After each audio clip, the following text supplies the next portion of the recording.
Delhi liquor పాలసీకి సంబంధించి Aam Aadmi party chief Delhi CM Arvind Kejriwal కి సుప్రీంకోర్టు ఈరోజు బెయిల్ గ్రాంట్ చేసింది. గత 2 సంవత్సరాలుగా దేశం మొత్తం ఈ స్కామ్ గురించి ఆలోచిస్తోంది. ముఖ్యంగా ఈ స్కామ్ లో అరెస్టులు రీసెంట్ గా చాలా మందికి బెయిల్ వస్తున్నమాట కూడా మనం చూస్తున్నాం. ఈ కేసులో అరవింద్ కేజ్రీవాల్ కి బెయిల్ ఇస్తూ సుప్రీంకోర్టు అనేక కీలక వ్యాఖ్యలు చేసింది. ముఖ్యంగా సిబిఐ అనేది కేజ్డ్ ప్యారెట్ లాగా వ్యవహరిస్తుందని చెప్పి పబ్లిక్ పర్సెప్షన్ ఉంది అని చెప్పి, ఆ పర్సెప్షన్ ప్రజలు సిబిఐ గురించి ఒక కేజ్డ్ ప్యారెట్ అని ఆలోచిస్తున్నారంటే ఇది ఫ్రీగా ఇన్వెస్టిగేట్ చేయట్లేదు, చాలా గవర్నమెంట్ ఏది చెప్తా అది ఏంటంది అని ఒక రకమైన పర్సెప్షన్ బయలుదేరింది. దాన్ని మార్చే ప్రయత్నం చేయాలి సిబిఐ అని చెప్పి సుప్రీంకోర్టు వ్యాఖ్యానించింది. అదేవిధంగా డిప్రవేషన్ ఆఫ్ లిబర్టీ అనేది ఇప్పుడు అరవింద్ కేజ్రీవాల్ మార్చి 21న అరెస్ట్ అయ్యారు. దాదాపు 6 నెలల పాటు ఆయన జైల్లోనే ఉన్నారు. మధ్యలో కొంతకాలం ఇంటర్మ్ బెయిల్ వచ్చింది.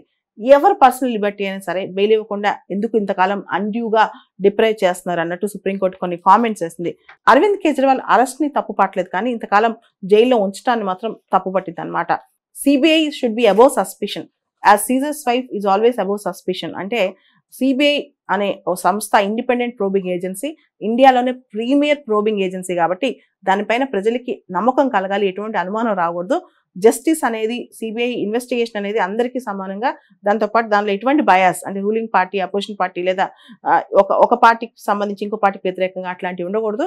ఎవరి లిబర్టీ అన్డ్యూగా డిప్రైవ్ చేయకూడదు, సిబిఐ ఇండిపెండెంట్ గా వ్యవహరించాలి అన్నట్టు సుప్రీంకోర్టు ఈ కేసులో వ్యాఖ్యానించింది. హర్యానా ఎలక్షన్స్ జరగబోతున్న తరుణంలో ఆమ్ ఆద్మీ పార్టీ ఇప్పుడు పెద్ద రిలీఫ్ ఫీల్ అవుతుంది అరవింద్ కేజ్రీవాల్ బయటకు వచ్చి రాబట్టి. ఎందుకంటే హర్యానా ఎలక్షన్ అనేది కాంగ్రెస్, బీజేపీ, ఆమ్ ఆద్మీ పార్టీస్ అని కూడా స్ట్రాంగ్ గా కంటెస్ట్ చేస్తున్న ఎలక్షన్స్ అనమాట. దీని మీద ఇప్పుడు అరవింద్ కేజ్రీవాల్ కి బెయిల్ రావటం. అయితే ఈ బెయిల్ లో చాలా కండిషన్స్ ఉన్నాయి. అరవింద్ కేజ్రీవాల్ గారు ఈ కేసుకు సంబంధించి పబ్లిక్ కామెంట్స్ చేయకూడదు, అఫీషియల్ గా ఎటువంటి సంతకాలు పెట్టకూడదు, ఢిల్లీ సీఎం ఆఫీస్ కి వెళ్ళకూడదు, ఢిల్లీ సెక్రటరియట్ కి వెళ్ళకూడదు అని సుప్రీంకోర్టు అనేక కండిషన్స్ పెట్టింది అరవింద్ కేజ్రీవాల్ పైన ఈ కేసుకు సంబంధించి.